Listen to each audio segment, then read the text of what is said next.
इस वीडियो में मैंने सी सेट पेपर को डिस्कस किया है। सिविल सर्विसेज का पेपर हुआ था 2022 यानी कि 22 ईयर वाला पेपर मैंने लिया है। मैंने करा क्या है, 10 क्वेश्चंस है ना इसके सी सेट पेपर के। इसमें जो मैथमेटिक्स वाला पार्ट है ना, मैथ्स और रीजनिंग वाला, उसको कवर करा है। और मुझे इस वीडियो का बनाने का क्यों डिसाइड किया, क्योंकि जो क्वेश्चंस की क्वालिटी थी ना वो बहुत बढ़िया थी। मतलब मैं अगर एक लाइन में आंसर दूं तो इतने अच्छे क्वेश्चन जनरली मुझे दूसरे पेपर में नहीं मिले। चलिए, बिना टाइम वेस्ट के फर्स्ट क्वेश्चन को एंजॉय करते हैं। चलिए, क्वेश्चन फर्स्ट करते हैं। मजेदार क्वेश्चन है। अच्छा, सीरीज वाले क्वेश्चन है ना, बहुत आते हैं। ये सीरीज वाले आप अगर नोट करो, हर कॉम्पिटिटिव एग्जाम में आते हैं, एनटीएससी वगैरह इन एग्जाम में खूब आते हैं। आपने ध्यान दिया, ये 20 था, ये 10 था, और फिर ये सेम रहा, यानी कि कम हो गया और फिर बढ़ा। अगर आपको कभी ऐसा आ जाए कि भाई पहले बढ़ा फिर कम हुआ, तो मैं एक सजेशन दूंगा, ग्राफ बना लीजिए और आपको आइडिया लग जाएगा। और उस ग्राफ में आपको आइडिया लगेगा या तो कुछ मल्टीप्लाई हो रहा है या कुछ डिवाइड हो रहा है ना। और खासकर इसका ग्राफ बनाया तो ये 20 मान लीजिए, फिर 10 आया, फिर बढ़ गया, तो इस तरह का ग्राफ बना। तो मैं क्या कह रहा हूं कि मल्टीप्लाई हो रहा है पक्का, तो एकदम बढ़ रहा है। तो सर क्या मल्टीप्लाई हो रहा है, प्लस माइनस तो हो नहीं रहा। अक्सर बच्चे प्लस माइनस करते हैं। तो मैंने ध्यान से देखा कि यहाँ पे तो मल्टीप्लाई हो रहा है 2, और यहाँ पे मल्टीप्लाई तो, अगर आप नोट करें, मल्टीप्लाई तो 2 नहीं, 1/2, सॉरी। यहाँ 1/2 मल्टीप्लाई हुआ तो ये आ गया, राइट। इसको अगर 1 से मल्टीप्लाई कर रहा है तो ये आ रहा है। फिर इसको अगर आप कराओ तो 1.5 से मल्टीप्लाई करने पर ये आ रहा है। इसको करा तो 2 से मल्टीप्लाई करने पे आ रहा है। इसको करा तो 2.5 से मल्टीप्लाई करने पे आ रहा है। अब आपको खुद आइडिया लग जाएगा कि देखिए कहाँ से शुरू हो रहा था। ये 1/2 जो है ना, इसको मैं 0.5 लिख लूं, बात तो एक ही है। फिर मैं क्या करने वाला हूँ, मैंने ये देखा कि मैंने 0.5 से मल्टीप्लाई करके देखा तो ये आ गया। फिर 1, फिर 1.5, फिर 2, 2.5। अब आपको क्लिक कराएगा कि 3 से मल्टीप्लाई करने पर आंसर आ जाएगा। 75 को 3 से मल्टीप्लाई किया तो ये 225 आया। तो इस केस में आंसर जो है ना वो 22। आपको तो एक पैटर्न डिकोड करना होता है। अगर वो आपको आंसर पता लग जाता है, कैसे पता लगेगा, अगर आप बना के देख लीजिए, मैक्सिमम केस में ये काम दे देता है। क्वेश्चन 2 देखते हैं। वेल, अच्छा क्वेश्चन है। कहते हैं two friends start moving, they run together in the same direction. देखिए, अब इसको अक्सर बच्चों ने ये पूरा कर लिया था, इसमें कोई दिक्कत नहीं आती। दो friends start running together, they run together for, यहां से उन्होंने चलना स्टार्ट करा, और एक्स और वाई जो है वे 50 मीटर तक साथ में थे, सेम डायरेक्शन में जा रहे हैं, दोनों की दोनों इधर चल रहे हैं, ठीक है जी। यहाँ उसके बाद कहता है रीच ए पॉइंट, ठीक है, एक्स टर्न्स राइट। एक्स जो है ना, हम ये मान लेते हैं एक्स यहाँ पे है और वाई यहाँ पे है। राइट का मतलब है कि ये राइट हैंड में टर्न कर जाता है एक्स। और ये कहते हैं, इसको अंडरलाइन करता हूँ, x turn right and turns and run 60। यहाँ ये 60, करीब करीब 60 मीटर रन करता है, राइट। वाई, जो ये वाई चल रहा था ना यहाँ पे, इसके पास में ये लेफ्ट टर्न कर गया, ठीक है। और ये कहता है रन 50 किलोमीटर, मतलब एक्स नहीं, सॉरी, ये 40 गया, तो ये लीजिए भाई, ये 40 है, बिल्कुल ठीक है। वाई ने लेफ्ट करा, फिर कहते हैं एक्स टर्न लेफ्ट। देखिए एक्स यहाँ आ रहा था, तो इसने वापस से लेफ्ट टर्न करा, और ये कह रहा है उसने 50 किलोमीटर जो है ना, किलोमीटर नहीं, वो रन करा। ये एक्स का है नीचे, अगर मैं बात करूं, ठीक है जी। फिर कहते हैं वहां रुक जाता है, ये रुक गया। फिर कहता है कि वाई टर्न्स राइट, वाई जा रहा था ऊपर की तरफ, और उसने, आपका राइट हैंड साइड है ना वही, आप आपने आपको कंसीडर कर लो, ये राइट हैंड की तरफ टर्न करा, ठीक है। रन्स 50, यहाँ पे भी 50 रन करा। कहते देन स्टॉप, बिल्कुल यहाँ स्टॉप हो गया। कहते then how far the two friends from each other. अब हमें ये डिस्टेंस निकालना है। तो मेरा मानना, आप एग्री करोगे, ये 50 है, ये 50 है, तो अगर ये दोनों का 100 है ना, तो ये भी 100 हो जाएगा। कैसे हो जाएगा, 40 प्लस में 60। तो अगर आपका आंसर इस केस में 100 है, बिल्कुल सही है। आई होप आप एग्री करोगे। चलिए, नेक्स्ट ले लेते हैं। क्वेश्चन 3 देखिए। ये क्वेश्चन इजी है, लेकिन बड़ा, कई बच्चे कहते हैं डिफिकल्ट टू ग्रास्प है। सिंपल लैंग्वेज में बताता हूँ। एक बिल पेड किया गया 1840 रुपीज का, ठीक है। हमारे पास डिनोमिनेशन है 50 रुपीज, 20 रुपीज, 10 रुपीज का। इसको मैं अंडरलाइन कर रहा हूं, इन सर्कल कर रहा हूं, टोटल 50 नोट्स हैं, ध्यान रखना। कहता है भाई इनमें से बताना above statement not correct, note और करेक्ट को भी अंडरलाइन कर लेते हैं। चलो पहला चेक करते हैं। कहते हैं 55 नोट्स हैं किसके, 50 रुपीज की। तो भैया 25 इंटू 50 नोट करा तो ये तो आ गया आपका 1250, राइट। अब 50 नोट टोटल हैं, उसमें से 25 तो जा चुके हैं। कहते हैं रिमेनिंग नोट है ना वो 20 और 10 की डिनोमिनेशन में है। मैं हाईएस्ट नंबर ले लेता हूँ। 50 में से 25 गए तो 25 बचे ना, तो 25 को सबसे बड़ा डिनोमिनेशन 20 है ना, इससे मल्टीप्लाई किया तो 500 आया। 500 ये और 1250 ये, इन दोनों का सम करा मैंने, तो सम करा तो 1750 आ रहा। हमारा तो बिल जो है वो दिया ही नहीं जा रहा, बिल तो 1840 का है, यानी कि फर्स्ट केस हो ही नहीं सकता। बात बनी। चलो दूसरा बता दो ये क्या कह रहा हूं, मैं कैसे चेक कर रहा हूं। मैं चेक कर रहा हूं सेकंड, देखते हो कहते हैं 35 नोट्स है ना वो हैं 20 रुपीज के। तो मेरे पास कितना अमाउंट हो गया, 35 इंटू 20 करा 700, इससे आ गया। टोटल नोट तो 50 है ना, तो 50 बच्चे में से 35 जा चुके, तो बचे कितने, 15 नोट बचे हैं। कहते हैं जो रिमेनिंग है ना वो डिनोमिनेशन है 50 रुपीज का और 10 रुपीज का। मैं बड़ा वाला नंबर लेता हूं, ठीक है। बड़ा लिया तो इसको करा तो 750 आया। 750 को और 700 को मैं ऐड करूंगा, तो इन दोनों को ऐड करने पर जो बिल है वो पेड ही नहीं हो रहा है, यानी कि 1750 आ रहा है, जबकि बिल तो 1840 का है। ये भी नहीं हो सकता, ठीक है। अब अगला देख लेते हैं। 20 नोट्स, 50 नोट में से 20 जा चुके हैं 10 रुपीज के, 20 इंटू 10 यानी कि 200 तो ये जा चुके हैं। बचे 30 नोट्स, मैं हाईएस्ट मानता हूं ना 50 रुपए के, तो 50 रुपए के 30 नोट। आप बोलो सर 30 कैसे आया, भैया 20 तो जा चुके हैं ना 50 में से, 50 नोट्स टोटल थे, 1500 ये आया। 1500 ये, 200 ये, इन दोनों को ऐड करा 1700, लेकिन बिल तो भैया 1840 का है, ये भी काम नहीं करेगा। तो ये कहता है which of the following statement not correct, इन तीनों का नोट करेक्ट है। अगर आपका आंसर डी है ना तो बिल्कुल ठीक है। आगे चलें, क्वेश्चन नंबर ले लेते हैं फोर्थ। देखिए क्या बढ़िया मजे, मेरा फेवरेट क्वेश्चन है, ऐसे क्वेश्चन मुझे बड़े अच्छे लगते हैं भाई। कहता है स्मॉलेस्ट बताना है, 2 की पावर 4, ठीक है जी, एक यहाँ पे लिख लिया, 3 की पावर 21 और यहाँ पे 4 की पावर 18 और 8 की पावर 12। देखिए आप एग्री करोगे, इस 4 को मैं लिख सकता हूँ 2 की पावर 2 और 18 आ गया, तो ये हो गया 2 की पावर 36। पावर की पावर मल्टीप्लाई होती है, इसको अगर आप फर्दर कर ही नहीं सकते, 2 की पावर 40 है। अगर इसको करते हैं, इसको सिंप्लीफाई करते हैं, चलिए सिंप्लीफाई करके बताता हूँ। 8 को लिख सकता हूँ 2 की पावर 3 और होल पावर 12 है, तो 12 इंटू 3 करूंगा तो इसमें 2 की पावर 36 आ गया। अच्छा ये दोनों तो बराबर आ गए, गजब भैया। यानी कि ये वाला पार्ट जो है और ये दोनों तो बराबर है। अगर इक्वल है तो ये कहते हैं स्मॉलेस्ट है, तो दोनों इक्वल है तो ना तो ये स्मॉलेस्ट हो सकता है ना ये स्मॉलेस्ट हो सकता है, ठीक है। फिर 2 की पावर 40 है और 2 की पावर 36 है। अब देखिए स्मॉलेस्ट तो 2 की पावर 36 है, अगर 2 की पावर 36 स्मॉलेस्ट होगी मुझे 2 की पावर 40 तो ग्रेटर ही होगी। तो स्मॉलेस्ट पूछा था ना, तो ये तो हो ही नहीं सकता। मैं एलिमिनेशन मेथड फॉलो कर रहा हूं, जब ये दोनों ऑप्शन नहीं है। सर क्यों नहीं है, क्योंकि इक्वल है ये तो हमारे पास जो ऑप्शन बचता है ना वो बचता है 3 की पावर 21। इसमें जो मैंने प्रोसेस किया वो एलिमिनेशन करने से निकाला है आंसर। आप बोलो सर आप निकालो ना, ऐसे करके बैठोगे तो क्या तरीका है, वो दूसरा तरीका होगा कि 3 की पावर 20 और 2 की पावर 36 में कौन सा ग्रेटर है। लेकिन ये हमसे यहाँ पे ये जानना चाह रहा था कॉमन सेंस से कि कौन से वाला स्मॉलेस्ट है, ठीक है। क्वेश्चन फिफ्थ देखते हैं। मैं भैया बहुत बढ़िया क्वेश्चन है, देखिए क्या कह रहा है। कहते हैं एक्स वाई 300 किलोमीटर की रेस है।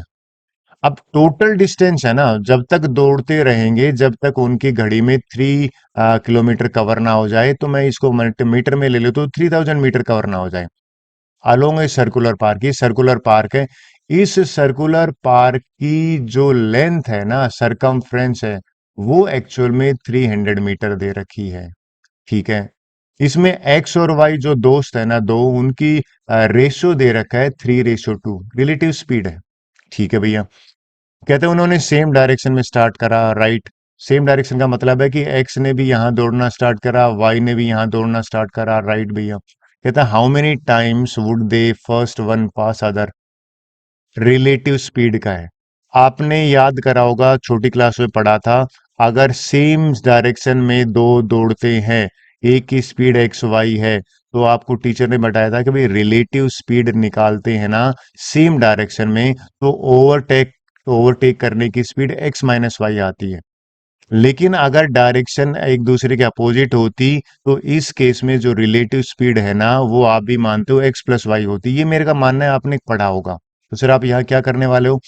अब मुझे ये क्लियर हो गया कि मुझे एक्स माइनस, मैं अगर मान लेता हूं, लेट मैं एक्स की स्पीड मान लेता हूं एक्स, भैया 3 मीटर पर सेकंड मान लेते हैं, मैंने इसको मीटर में मान लिया, पर सेकंड मान लिया। वाई की जो स्पीड है ना उसको भी ले लेता हूं, वाई की स्पीड हो जाएगी 2 मीटर पर सेकंड। तो इनकी रिलेटिव स्पीड कितनी हो जाएगी? 3 - में 2, यानी कि 1 मीटर पर सेकंड हो जाएगी। 1 मीटर पर सेकंड रिलेटिव स्पीड है। मुझे ये पता करना है, देखिए वापिस सुनिए, कि मैक्सिमम डिस्टेंस कितना है। मैक्सिमम डिस्टेंस है 3000 मीटर। और तेज कौन दौड़ रहा है? ये 3x वाला तेज दौड़ रहा है। तो मुझे ये पता करना है कि x कितने टाइम तक दौड़ेगा, यानी कि कितने टाइम तक x यहाँ पे दौड़ता रहेगा। तो टाइम निकालने का क्या तरीका होता है? जो टोटल डिस्टेंस है ना, उसको स्पीड से डिवाइड करते हैं। ये x के लिए निकाल रहा हूं। टोटल डिस्टेंस एक्चुअल में 3000 है, और x की स्पीड 3 है। तो टाइम 1000 सेकेंड तक ये x जो है ये ग्राउंड में रहेगा। तो x को अगर ओवरटेक करना है, तो 1000 सेकेंड में जितने चक्कर काट सकता है वो करेगा। अगला काम क्या है मेरा? अब मुझे ये पता करना है कि 1000 उसका टोटल टाइम है, और रिलेटिव स्पीड है 1 मीटर पर सेकंड। एग्री? तो मैं क्या करूंगा, देखिए मैं अभी निकाल रहा हूं कि भाई ये जो डिस्टेंस है ना 300 मीटर का, टाइम निकालता हूं। अब मुझे टाइम निकालना है, देखिए टाइम कौन सा निकालना है? डिस्टेंस अपॉन स्पीड, ये रिलेटिव स्पीड की बात कर रहा हूं भैया मैं। हमें डिस्टेंस मैं ले रहा हूं 300 मीटर, यानी कि 300 मीटर जो है ना, ये अगर मैं ले लेता हूं, क्यों इसमें ले लेता हूं? 300 को मैं स्पीड से 1 से डिवाइड करूंगा, तो 300 सेकेंड्स आ गया। यानी कि 300 सेकेंड में 1 टाइम मीट करेंगे वो। और वो ग्राउंड में कितने सेकंड रह रहा है? 1000 सेकंड ग्राउंड में रह रहा है। तो भैया ये पहली बार मिले 300 के बाद, फिर मिले 600 के बाद, फिर मिले 900 के बाद में काम खत्म। 1000 सेकंड पूरे हो जाएंगे। तो इस केस में 3 सेकंड 3 टाइम है, वो मेरा आंसर आया। होप सो आपको क्लियर हुआ होगा। नेक्स्ट क्वेश्चन करते हैं। सिक्स्थ क्वेश्चन करते हैं, देखिए क्या कह रहा है। कहते if order of letter in English alphabet is reverse, इसको अंडरलाइन कर लेता है, reversed and each other represent letter whose position occupy. कहता है हमें रिवर्स कर दें, तो ये बताइए लखनऊ जो है वो कैसे होगा। मैं बिना टाइम वेस्ट के ना आपको सजेस्ट करूंगा कि आप लेटर ना पेंसिल लेके आप लिख लीजिए, इस तरह से लिख लीजिए। रिवर्स लिखने के बाद अब देखते हैं कि इसको कैसे करें। तो अगर आपने नोट किया होगा, एल जो है यानी कि ए की जगह पे जेड अगर मैं रिप्लेस करूं, बी की जगह पे मैं वाई लिखूं, इस सी की जगह पे जेड लिखूं, ये अगर इस तरह से करता रहता हूं, तो एल की जगह पे ओ आ गया है। बिल्कुल ठीक है। तो ये देखो ओ तो इन चारों ऑप्शन में है, तो आप बिल्कुल कंफ्यूज हो गए, इसमें तो छोड़ देते हैं। फिर अगर आप नोट कर रहे हैं कि नेक्स्ट यू है, तो यू को अगर आप नोट करोगे, देखिए यू की जगह पे यहाँ पे आया है एफ। ये टेबल अगर रेडी है ना तो आपका आसान हो जाता है करना। भाई जेड की जगह पे ए आया, वाई की जगह पे बी, एक्स की जगह पे सी, इस तरह से एफ आया है। तो ये तो हो नहीं सकता, ये ऑप्शन जी आ गया, डी ये भी नहीं हो सकता। इन दोनों में आपको फिर कंफ्यूजन है। चलिए आगे चलते हैं। देखिए O F X P M, ये तो सेम आ रहा है, O F X P M. तो आपको लास्ट ऑप्शन देखते हैं अल्फाबेट, लास्ट वाला है डब्ल्यू, और डब्ल्यू जो है वो डी आ रहा है। तो अगर इसको डी से रिप्लेस करेंगे, तो जिसमें डी आ रहा है ना वो करेक्ट होगा। तो मेरा मानना है इसमें आसान हो जाता है अगर आपके सामने ये वाली टेबल होती है तो। चलिए नेक्स्ट क्वेश्चन ले लेते हैं। ये बहुत बार आया, मैंने जितने भी कम्पिटिटिव एग्जाम्स के वीडियो बनाए ना, काफी बार मैक्सिमम में ये मुझे मिला। कहता है कि टूर्नामेंट में टोटल जो प्लेयर है ना वो है 150 है, और हमें निकालने हैं नंबर ऑफ मैचेस कि कितने मैच होंगे। अच्छा, इसका mean it is given no match result in a draw, how many. अच्छा, अगर प्लेयर एलिमिनेट हो रहा है ना, तो कुल मिला के ये नॉकआउट टूर्नामेंट की बात कर रहे हैं। नॉकआउट टूर्नामेंट का मतलब है कि आप हारे और बाहर हो गए। अब अगर नॉकआउट टूर्नामेंट है, टूर्नामेंट बड़े टाइप के होते हैं, लीग मैचेस भी होते हैं, लेकिन यहाँ पे नॉकआउट टूर्नामेंट है। कहते हैं हाउ मेनी मैचेस, पूरे इंटायर टूर्नामेंट में कितने मैचेस होंगे। सिंपल सा फंडा बताता हूँ आपको, मैं शॉर्टकट ट्रिक तो बाद बताऊं। अगर ये 6 मैचेस है, 6 प्लेयर है, थोड़ी देर के लिए कभी भी बड़े क्वेश्चन में फंसो ना, तो छोटे से आप एक रूल निकालो। 6 अगर हैं, और मान लीजिए थोड़ी देर के लिए अगर मैं कहूं कि भाई 15 है, पहले 6 का निकालते हैं। 6 प्लेयर हैं, तो नंबर ऑफ मैचेस अगर हम देखें, तो पहले 6 प्लेयर को अगर मैचेस कराओगे तो 3 मैच कराने पड़ेंगे।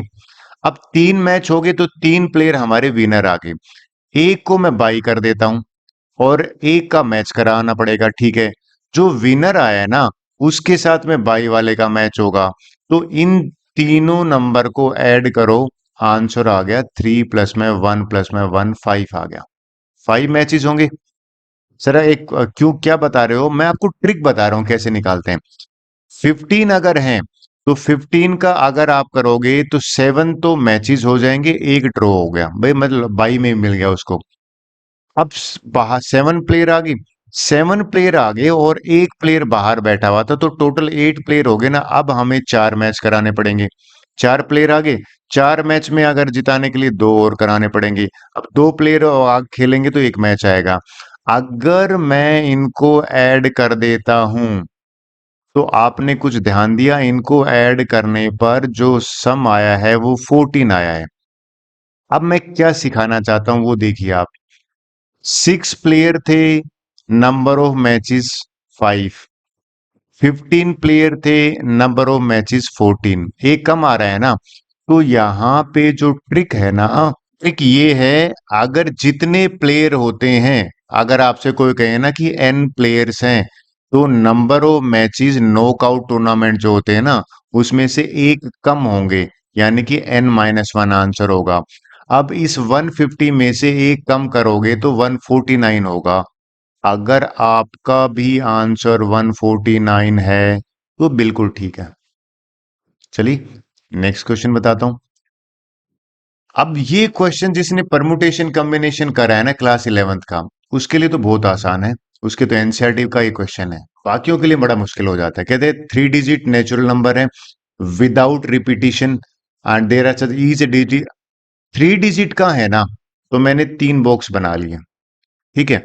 अब इसको देखो, कहता है कि 3 डिजिट में each digit is a odd. तो ओड नंबर अगर आप देखो, हमारे पास मैच में कितने हैं। ओड नंबर है 1 3 5 7 9। और आगे एक कंडीशन और कहता है कि नंबर जो 3 डिजिट का है ना, वो 5 से डिविजिबल होना चाहिए। कोई नंबर 5 से तब डिविजिबल होगा जब उसके एंड में 5 आएगा।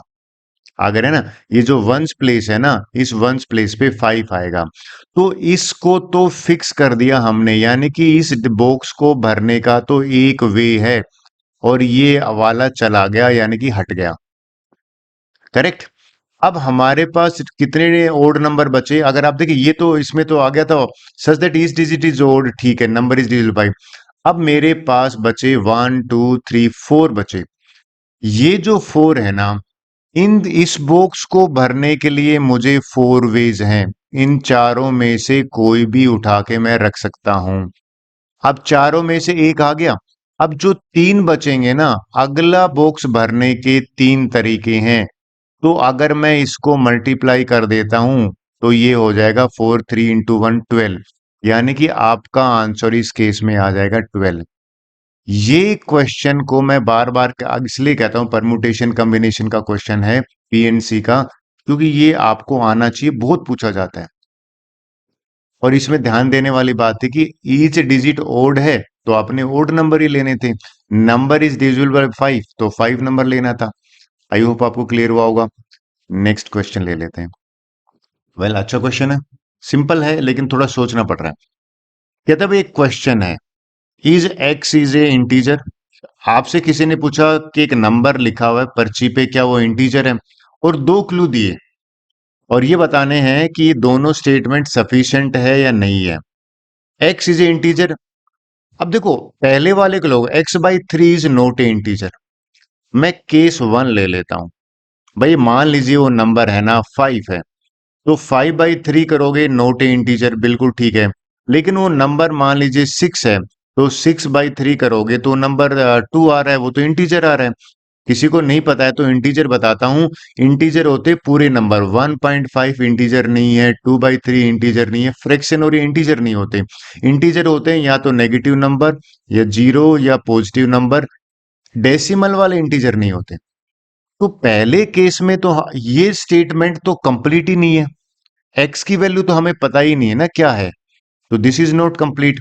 फिर कहते हैं 3x 3 टाइम करने पर इंटीजर आए, ऐसा जरूर नहीं है। मान लीजिए दूसरा केस ले लेता हूं। एक नंबर 2/3 है, ठीक है, इसको 3 से मल्टीप्लाई किया तो 2 आ गया, तो ये तो इंटीजर है। लेकिन अगर ये 2/3 की जगह पे मान लीजिए मैं लेता हूँ 2/7, इसको अगर 3 से मल्टीप्लाई करूंगा तो 6/7 है, ये तो इंटीजर नहीं है। तो मैंने ये देखा कि दोनों स्टेटमेंट तो सफिशिएंट ही नहीं है। तो इस केस में आंसर आ जाएगा डी, कि 1 and 2 are not sufficient to answer. अगर आपका भी आंसर डी है तो बिल्कुल करेक्ट है। डन। नेक्स्ट क्वेश्चन देख लेते हैं। आई थिंक सबसे इजी क्वेश्चन है। कहता है इंक्रीज इन प्राइस सर्टेन, पहले 25% इंक्रीज कर दिया, फिर प्राइस को डिक्रीज कर दिया 20%, फिर इंक्रीज कर दिया। देखिए इसने साफ लिखे रिजल्टेंट इंक्रीज इन प्राइस बताओ। कभी ऐसा क्वेश्चन आ जाए ना, आप मान लीजिए कि जो इनिशियल प्राइस है ना, ओरिजिनल प्राइस थी, इनिशियल प्राइस जो थी वो थी ₹100, हम मान लेते हैं कि 100 रुपीज थी, करेक्ट। फर्स्ट चेंज देखते हैं, आफ्टर फर्स्ट चेंज के बाद आपने क्या देखा कि 25% इंक्रीज हुआ है ना, तो 25% का मतलब है नाउ 125 प्राइस होगी, ठीक है जी। सेकंड में कहता है कि डिक्रीज कर दिया 20%। भैया सेकंड जो चेंज है ना वो पहले तो इसका 20% निकालो, यानी कि 20% ऑफ 125 निकलेगा। 20% का मतलब है 20/100, ऑफ का मतलब मल्टीप्लाई 125 करेंगे, तो इसको सिंप्लीफाई करने पे आ जाएगा 21 जा 5 जा, यानी कि वापिस से 25 आ गया। अब 25 माइनस करना, 125 में से 25 माइनस करोगे तो 100 आ गया। सेकंड चेंज के बाद प्राइस 100 होगी। फिर कहता है अगेन इंक्रीज कर दिया 10%।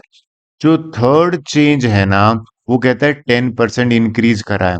ये जो 100 था ना, इसका 10% तो आप एग्री करोगे 10 ही होता है, तो मैं इस 10 को 100 में ऐड करूंगा तो 110 आ गया। अब तीनों चेंज के बाद इनिशियल था 100, अभी हो गया 1110, तो साफ दिख रहा है कि 10% का यहाँ पे चेंज आया है। अगर आप चेंज परसेंटेज का फार्मूला भूल गए हो तो याद दिलाता हूं, फार्मूला ये था डिफरेंस यानी कि चेंज वैल्यू, और यहाँ पे ओरिजिनल वैल्यू था यहाँ पे, और इधर 100 आता था। डिफरेंस इन दोनों में कितना है, इन दोनों में डिफरेंस तो 10 रुपीज का है।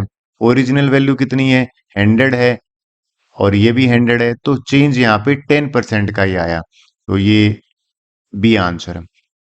आई होप आपने ये 10 क्वेश्चन एंजॉय किए होंगे। Thank you very much. Next video में नेक्स्ट 10 क्वेश्चन शेयर आप करता हूं आपसे।